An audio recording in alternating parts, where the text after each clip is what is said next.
Facebook Live started, Acharya. येनाक्षरसमाम्नाय अधिगम्य महेश्वरात् कृत्स्नं व्याकरणं प्रोक्तं तस्मै पाणिनये नमः। संधि के बारे में हम देख रहे थे। संधि अर्थात दो का जोड़ना। उसमें हम सबसे पहले देख रहे थे स्वर संधि। स्वरों की संधि कैसे होती है। सबसे पहले हमने देखा स्वर कितने होते हैं। तो संस्कृत में मुख्यतः से 9 स्वर होते हैं और उसको यदि दीर्घ ह्रस्व इस तरह से गिना जाए तो 14 होते हैं।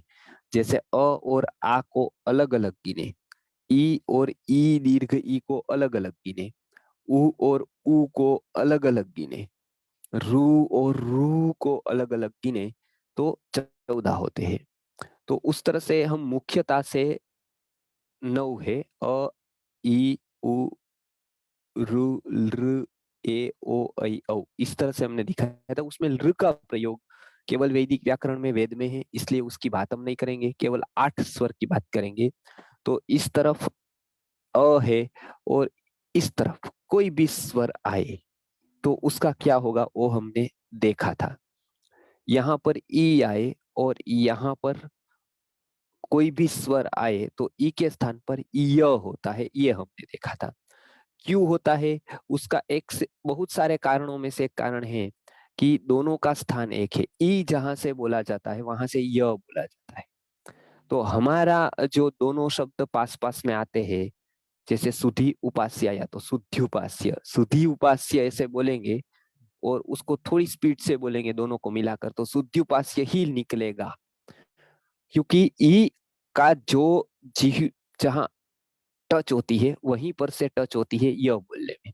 इसके लिए सूत्र है ईचू यशानाम तालु। ईचू, आप एक बात कॉमन याद रखिए। आपको यदि आसानी से संस्कृत में याद रखना है तो क्या करना पड़ेगा, लाइन याद रखनी पड़ेगी, ग्रुप याद रखने पड़ेंगे। जैसे क ख ग घ ग, मैंने पहले दिन लिया था ये क्लास, मैं फिर से आज रिपीट कर रहा हूँ। क ख ग घ ग, तो इसको ये क वर्ग कहा जाता है, ये क का ग्रुप है। क्यों ये क का ग्रुप है, क्योंकि ये सारे के सारे कंठ से निकलते हैं, क ख ग घ। और जो पांचवा होता है वो हमेशा आप याद रखिए, वो दो से निकलेगा, मुख से भी निकलेगा, नाक से भी निकलेगा। तो ग, क्या बोला हमने, ग, क ख ग घ ग। अब आपको हम जब ये इसके लिए स्वर का हम सिखा रहे हैं, क्योंकि आगे मंत्र का हम जब भी कुछ करेंगे, अभी हमारा एक रिसर्च का कार्यक्रम चल रहा है, तो ये सारे के सारे स्वर की कैसी ध्वनियां होती है, उसकी क्या असर होती है होठर पर, इसकी क्या औषधि पर असर होती है, और इसका शुद्ध बोलना कितना जरूरी होता है वो आपको तब पता चलेगा। इसके लिए हम बता रहे हैं कि हर एक वस्तु शुद्ध, अभी उसकी चिकित्सा में भी बहुत सारे उपयोग होते हैं, अभी हम उसका कर रहे हैं। बच्चों के भी मानसिक उसके इस तरह का संगीत सुनाया जाए, अभी हम गुरुकुल के बालकों के लिए कर रहे हैं कि उसमें क्या क्या परिवर्तन आता है बोलने में, एक शुद्ध अक्षर बोलने से क्या क्या चेंजेस हमारे में आते हैं। और संस्कृत जैसी भाषा है तो उसमें सबसे पहला नियम ये है कि उसको शुद्धता से बोलना अनिवार्य है, भले कम बोले लेकिन कोई भी वर्ड का या अक्षर का उच्चारण स्पष्ट और शुद्ध होना चाहिए। दो है, एक तो स्पष्ट होना चाहिए और एक शुद्ध होना चाहिए। मतलब शुद्ध हो लेकिन वो सामने वाला समझ न सके ऐसा हो तो भी काम का नहीं, मतलब स्पष्ट हो आरोह अवरोह के साथ, तो इसका मतलब है। तो ई के स्थान पर यह क्यों होता है तो उसका लॉजिक है, उसका दोनों का स्थान एक है, इचू यशानाम तालु। अब दूसरा है ऊ के बाद यदि कोई प्रकार का स्वर आता है तो ऊ के स्थान पर व होता है। क्यों ऊ के स्थान पर व होता है उसका भी लॉजिक है, क्योंकि ऊ जहां से निकलता है ओष्ठ से, वहीं से व निकलता है, उ व दोनों, उपू पद्मनीया नाम ओष्ठो, ये सूत्र है। प की पूरी लाइन है, उ है, ये सारे के सारे ओष्ठ में।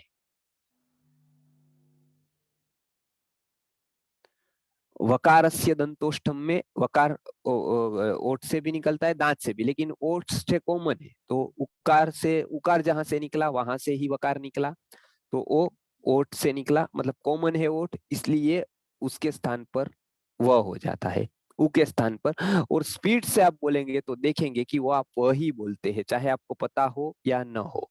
उसके भी उदाहरण हमने देख लिए थे। एक टेबल आपको भेजा है पीडीएफ, वो पीडीएफ आप पूरी की पूरी संधि उसमें लिखी है, इस साइड एक एक टेबल है और इस साइड उसके बाद में आने वाले वर्ड से, और उसके बाद उसका क्या परिणाम होगा, कैसी संधि होगी, तो उ के स्थान पर वह होगा, ये हमने वहां पर बताया है।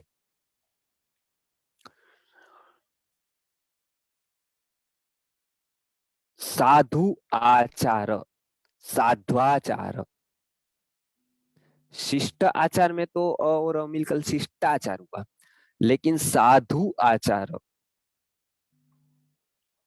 तो साध्वाचार, इस तरह से होता है साध्वाचार।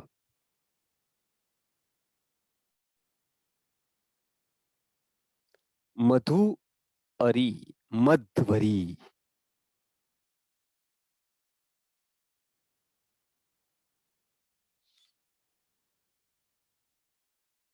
तो इस तरह से आप उ के स्थान पर वह करते हैं, जब स्वर संधि होती है उ के स्थान पर, उ के बाद कोई भी स्वर आता है तब।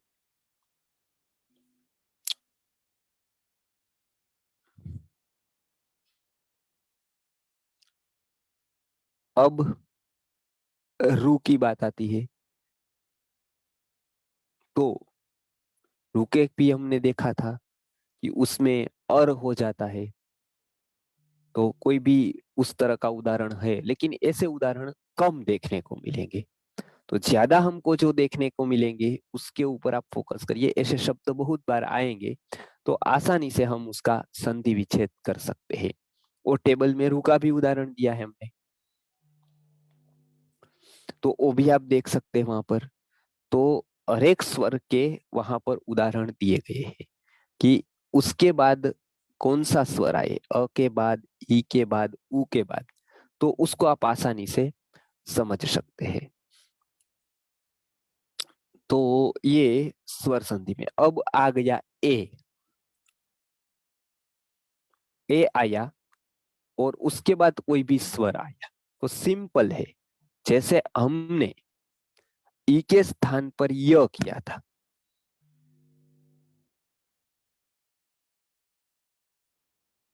क्या किया था, य किया था, इसमें आपको अय करना है, अय, वहां आप रखिए, य किया था, यहाँ अय करना है, अ पूरा है, य आधा है, उतना करना है आपके ए के स्थान पर। किसके स्थान पर, ए के स्थान पर। तो ये अय करना है उसका, हम उदाहरण देखेंगे तो पता चल जाएगा आपको कि किस तरह से हम उसको करेंगे। तो बहुत सारे उदाहरण हमको ऐसे देखने को मिलेंगे कि ए है और उसके बाद यदि कोई भी प्रकार का स्वर आता है तो उसको हम अय करते हैं। तो इसके उदाहरण भी हम प्रस्तुत करेंगे। उसी तरह से यदि अय के बाद यदि कोई स्वर आता है तो हम आई करते हैं, ये अय और आई, तो ये भी आप याद रख सकते हैं। अब इसके जाने से पहले उसके उदाहरण में एक एक एक एक करके देता जाऊंगा आपको। उससे पहले हम अपने आप को एक बार देख ले, जो मैंने टेबल भेजा है वो शायद आपको राजेश्वर राव जी ने ग्रुप में रख दिया होगा, वो टेबल को एक बार आप देख ले। तो नहीं तो एक बार हमने रिवीजन नहीं किया तो ये कठिन पड़ेगा, इसके लिए आप एक बार टेबल को देख लीजिए। कितने स्वर को देखे, केवल अ, ई, उ, अ, ई, उ और रू, ये चार को देख लीजिए सबसे पहले, कि पहले अ है, उसके बाद कोई भी स्वर आता है तो क्या होता है? ई है। उसके बाद कोई स्वर आता है तो क्या होता है? ऊ है। उसके बाद कोई भी स्वर आता है तो क्या होता है? रू है। उसके बाद कोई भी स्वर आता है तो क्या होता है? मैंने रू का बताया, वो कम देखने को मिलेगा, लेकिन आप एक बार उसको देख लीजिए। अब सारे उदाहरण आएंगे वो व्यवहार के कम आएंगे, लेकिन संस्कृत में जो संधि का प्रयोग होता है उससे रिलेटेड ज्यादा आएंगे। इसके लिए मैं पहले इसको देखने का बता देता हूँ आपको, आप पूरा रिवीजन कर दीजिए।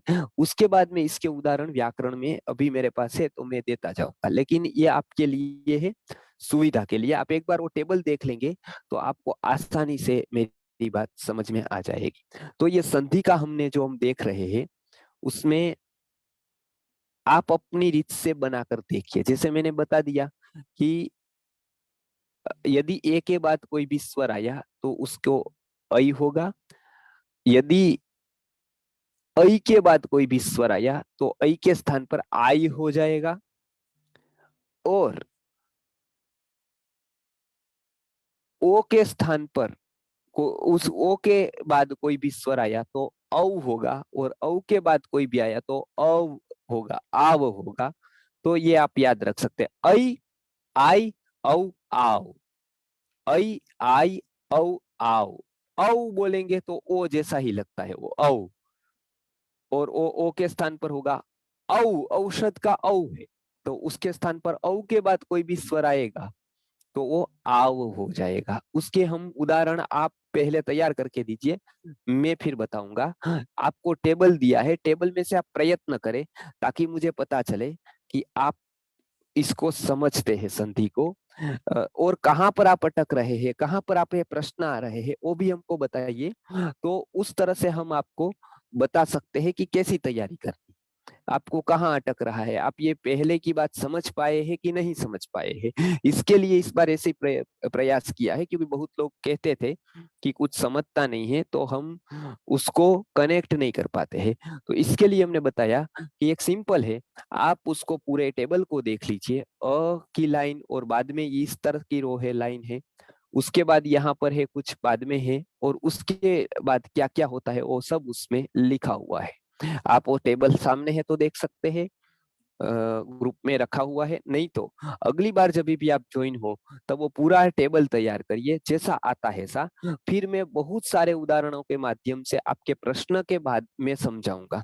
लेकिन आपको दो बातें करनी है, एक तो आपको पूरा टेबल देखना है, टेबल देखकर उसको लिखना है, और उदाहरण आपको याद करके लिखने हैं। पुस्तक को देखकर आप लिख सकते हैं, और उसके बाद आपको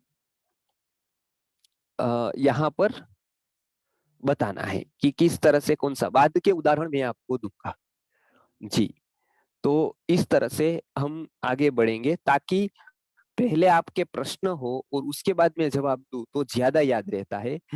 तो एक अच्छी पद्धति है संवाद की, और केवल मैं बताऊं तो वो तो उपदेश हो जाएगा। इसके लिए आप पहले देखिए, आपके मन में प्रश्न रहेगा कि ये कैसे हुआ, उसके बाद में उसके बाद के उदाहरण देकर ये बताऊंगा कि ये इस तरह से होता है जी।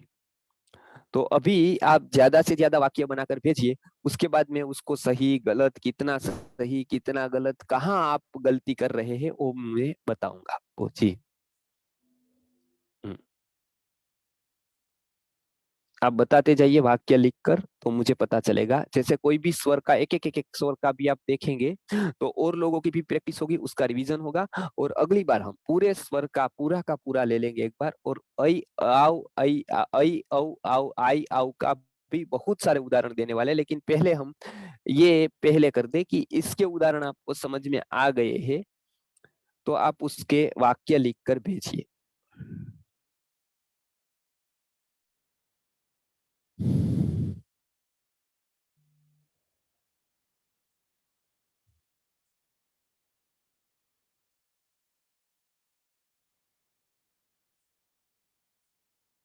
जी। कोई लिखकर भेजेंगे तो अच्छा रहेगा, कोई कोई लिखकर, या तो फिर प्रश्न पूछ सकते हैं, करके प्रश्न पूछ सकते हैं। किसी को प्रश्न है तो पूछ सकते हैं अनम्यूट करके। हाँ बोलिए भैया। मीनाक्षी जी बताइए जी, अनम्यूट करिए भैया उनको। आ, हाँ अनम्यूट। हाँ, अत्र आगंतुम उसमें ठीक है, वो तो दीर्घ हो गया है। अत्र आगंतुम तो इसमें दीर्घ हो गया है। अत्र आगंतुम तो अत्र में और आगंतुम में अ मिल गया है। जैसे अ और आ मिला है तो उसके स्थान पर आ ही होता है, तो अत्र आगंतुम ऐसा हो गया जी। और हम्म, आ, आप अनम्यूट कर सकते हैं जी मीनाक्षी जी। हाँ जी गुरु जी प्रणाम। हाँ मुझे ना इसके बारे में थोड़ी जाननी है। री मुझे समझ में नहीं आ रहा है। ये है ना धात्री प्लस अंश धात्रंश। हाँ ये चार्ट में ये मुझे समझ में नहीं आ रहा है। एक बार समझा देंगे प्लीज। वाह, हाँ जी समझाता हूँ मैं। धातृ उसमें रुकार है। धातृ, हम्म पितृ, मातृ, ये शब्द सभी रुकारांत शब्द है। इसमें किस तरह से है वो मैं बताता हूँ। प प्लस ई मतलब पी हो गया। पिता मैं ऐसा पितृ शब्द कहता हूँ आपको, फिर धातृ कहता हूँ। पितृ शब्द आप हम्म देखिए, पहले प प्लस ई प्लस त प्लस रु। रु मतलब हाँ अ ई उ रु, समझ गए आप, चौथा स्वर हाँ समझ गए। हाँ हाँ इतने मिले तो बना हाँ पितृ। अब चलते हैं धातु हाँ की ओर। ध प्लस आ धा हो गया। ध हाँ प्लस आ धा हो गया।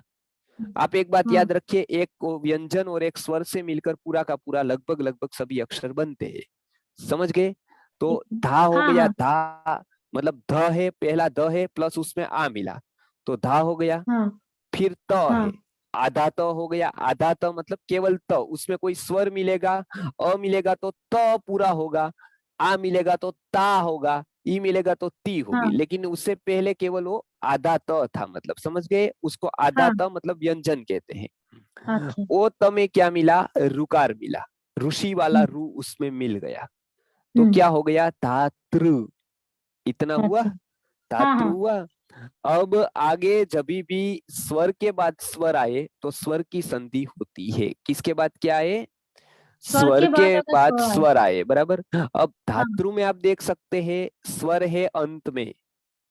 हम्म अंत में क्या है, स्वर है अंत में स्वर है कि नहीं है। हाँ एंड में अंश क्या में है, अंश है ना तो अरे स उसको तो है स। दूसरा शब्द है, नहीं नहीं नहीं नहीं, वो तो एंड में दूसरा है। धातृ में मैं बता रहा हूँ अभी, धातृ। हेलो, हाँ तो धातृ शब्द का तयजु बता रहा है हूँ। ना तयजी तयजी। अरे अभी तो मैं दूसरे शब्द पर नहीं गया हूँ, एक शब्द है धातृ। जैसे मैंने बताया पितृ, ऐसे है धातृ। तो उसमें कौन सा है, एंड में कौन सा अक्षर है, अभी कौन सा है उसमें, धातु में कौन सा है अंतिम। तो त नहीं है, रू है। रू देखिए लिख कर भेजा, रू। हाँ ध हाँ तो प्लस रू रू आ, है रू। रू है, वो स्वर है कि नहीं है। हाँ स्वर है ना वो, कि व्यंजन है, क्या हाँ है वो, हाँ रू हाँ स्वर है। स्वर है। अब ओ रू रू स्वर है सर। स्वर है, हाँ स्वर है गुरुजी। ना कि व्यंजन है, हाँ स्वर है कि व्यंजन नहीं है वो, स्वर है। स्वर है। अब उसके बाद क्या स्वर आया, है। उसके बाद क्या आया है, अंश आया हाँ है ना, दोनों अंश हाँ है ना। हाँ तो हाँ अंश में हाँ क्या है, अ है कि नहीं है। अ है। तो वो दोनों पास पास आ गए ना, उसका लास्ट वाला और इसका फर्स्ट वाला। हाँ हाँ हाँ मैं समझ गई मैं समझ गई। हाँ, इसका लास्ट वाला और इसका फर्स्ट वाला दोनों पास पास होते हैं ना। ये हाँ यहाँ हाँ लाइन हाँ पूरी होती है, यहाँ से ये चालू होती है, तो ये दोनों पास पास हो गए ना, मतलब समझ गए ना। हेलो। हाँ हाँ हाँ हाँ, समझ तो गए समझ गए। अब यहाँ हाँ पर मैं कौन समझ सी गई। संधि करे, स्वर के बाद स्वर आया। तो रू के स्थान पर, रू के बाद कोई भी प्रकार का स्वर आता है, समझ गए। रू हाँ के बाद कोई भी प्रकार का स्वर हाँ आता है तो हाँ रू हाँ के स्थान समझ पर गए। क्या होता है, अ,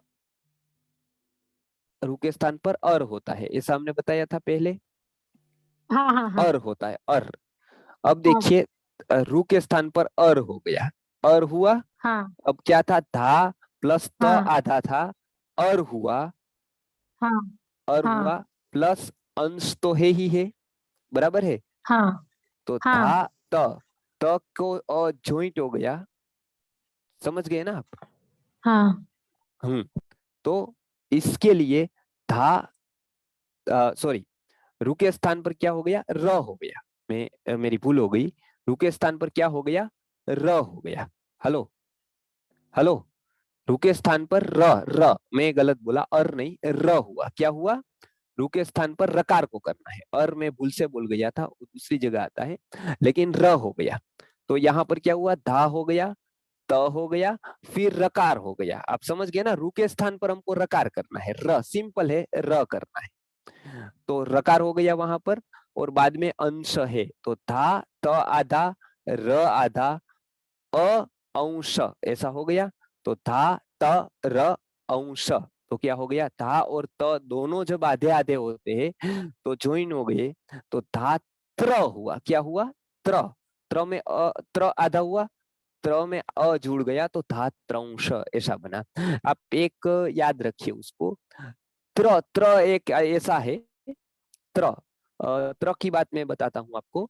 त्राता शब्द है, ऐसे त्र त्र आता है। त्र कैसे लिखा जाता है कि जैसे ऐसे एक करके, ऐसे एक करके, ऐसे खड़ा यदि करेंगे तो उसको संस्कृत में बोलते हैं त्र। अस्त्र, शस्त्र, ये त्र कैसे बनता है, तो त्र का सिंपल फॉर्मूला है कि त्र को बनाने के लिए क्या क्या चाहिए। त्र को बनाने के लिए एक तो त चाहिए और एक र चाहिए, ये दोनों आधे आधे हो तो उसको त्र बनता है, वो आधा। उसके बाद मानो कि उसमें ई मिला दी तो त्रि हो गया, अ मिला दिया तो त्र पूरा हो गया, त्र पूरा हो गया, त्रि पूरा हो गया, त्रिपुरा सुंदरी, तो त्रि हो गया उसमें। तो उसमें क्या क्या है, त है प्लस र है प्लस ई है, तो त र ई, तो त्रि। समझ गए। तो इस तरह से धात्रंश बना। मैंने एक थोड़ा मेरी गलती हो गई, उसमें अर की जगह पर र होता है, अर नहीं होता है अपितु र होता है। रु के स्थान पर क्या होता है, र होता है। ये यहाँ पर मैंने संधि के कोष्टक में और जो कोष्टक बनाया है उसमें ये छपाया है, लिखाया है। तो धात्रंश ऐसे बनेगा, धातु प्लस अंश होकर, मात्रंश बनेगा, मातृ प्लस अंश होकर। इस तरह से बहुत सारे वाक्य या तो बहुत सारे स्वर के हम देख सकते हैं, मात्रंश, धात्रंश, पित्रंश, इस तरह से बहुत सारे शब्द बन सकते हैं जी। हाँ, ये अच्छा लिखा है आपने भैया। त को और र को आधा आधा कर दीजिए और उसको प्लस इक्वल किया है, और त्र भी आधा है। इस तरह से आपको उसको देखना है। मैं टेबल में भी मैंने बताया है और भी एक बता दूंगा। अति उत्साह का आपने सही लिखकर भेजा है, अति उत्साह ऐसा ही होता है, अति प्लस उत्साह, तो ई के स्थान पर यह हो जाएगा, तो अति उत्साह जी। हाँ, आप बोलिए अर्चना जी। हाँ हाँ, अर्चना जी हेलो अनम्यूट कीजिए। हेलो हेलो जी जी। आचार्य जी प्रणाम। हाँ आचार्य जी कर्तृवाच्य को कैसे संधि विच्छेद करेंगे? एक मिनट क्या, कर्तृवाच्य को कैसे संधि विच्छेद करेंगे? कर्तृवाच्य।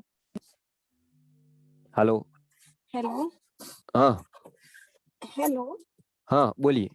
आचार्य जी कर्तृवाच्य को कैसे संधि विच्छेद करेंगे? कर्तृवाच्य आप बोलते हैं ना, कर्तृवाच्य रचना बताते हैं। कर्तृवाच्य में तो मतलब कोई संधि तो नहीं हुई है, कहाँ पर आप संधि बता रहे हैं? कर्तृवाच्य में कहाँ संधि हुई वो भी देखना पड़ेगा। तो कर्तृवाच्य में कहाँ संधि है, कहाँ संधि है? दोनों स्वर स्वर तो कहीं मिले नहीं है। देखिए, कर्तृ में तो उ रुकार अंत में है, लेकिन वाच्य में तो वह व्यंजन है, तो दोनों के बीच संधि नहीं होगी। तो कर्तृवाच्य तो दोनों ऐसे ही रहेगा।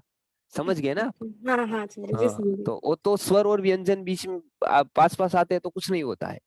स्वर और स्वर जब होता है, और जब कहाँ पर एक शब्द का एंड स्वर होता है और दूसरे शब्द की शुरुआत स्वर से होती है, तो एंड और शुरुआत दो शब्द के ऐसी परिस्थिति में दोनों जुड़ जाते हैं जी। ठीक है समझ गए ना आप?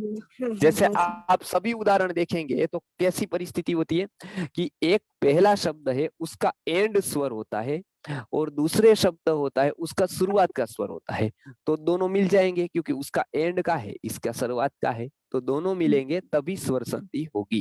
जी आचार्य जी, जो स्वर और व्यंजन दोनों मिल के बनते हैं जो शब्द, उससे संधि विच्छेद होता है ना? संधि विच्छेद नहीं होता है, उससे संधि होती है। जैसे वो स्वर संधि, एक प्रकार की संधि कैसी है, दो स्वर पास पास में आ जाए जो अलग अलग होते हैं, मतलब एक अलग शब्द का हिस्सा है और दूसरा भी अलग शब्द का हिस्सा है। आप देखिए सिंपल है, राम अवतार, आज ये दो शब्द आप देखिए, आपको आसानी से समझ में आ जाएगा और सबको आसानी से समझ में आ जाएगा। राम अवतार, राम ये एक शब्द है कि नहीं है? हाँ हाँ। आप उपयोग करते हैं, कभी अवतार शब्द नहीं होगा तो भी हम राम शब्द का उपयोग करते हैं, है कि नहीं? हाँ हाँ। है ना? अब जो देखिए राम शब्द है लेकिन केवल रा ओ शब्द नहीं है, केवल रा का हम उपयोग नहीं करते हैं। करते हैं, किसी का नाम रा होता है? हेलो हेलो, राम शब्द है लेकिन रा शब्द नहीं है, तो राम एक शब्द हो गया, उसके बाद अवतार शब्द आया। दोनों में क्या कंडीशन है, एक तो राम उसमें एंड में अ है और अवतार इसमें शुरुआत में अ है, तो एक का एंड दूसरे की शुरुआत, ये दोनों हो गया, दोनों स्वर स्वर है, इसके लिए दोनों ने क्या कर लिया, कोलोब्रेशन, तो दोनों ज्वाइन हो गए, तो दो शब्द में से कितना बन गया, एक, तो रामा अवतार बन गया। ठीक, और आचार्य जी क्वेश्चंस नहीं है आचार्य जी। हाँ ठीक है, तो हम लोग अभी परसों हम गुरुकुल के विषय पर सेशन लेंगे। ऐसा आचार्य जी। जी जी जी जी जी जी बहुत बहुत धन्यवाद आचार्य जी, बहुत बहुत जी धन्यवाद सिंह प्रसाद जी। जी। मिलेंगे अरे भाई बुधवार तो को मिलेंगे।